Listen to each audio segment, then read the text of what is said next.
How to enable or disable high content when secure folder is locked on the Samsung Galaxy S25, S25 Plus, or the S25 Ultra.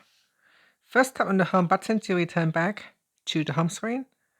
And from the home screen, swipe down at the top to open up Quick Settings.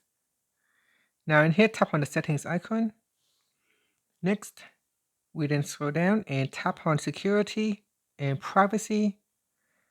After that, scroll down, then tap on more security settings. And in here, tap on secure folder.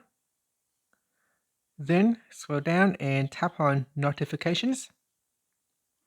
Now in here, tap on hide content when secure folder is locked. Tap on the toggle button to switch it off or turn it on.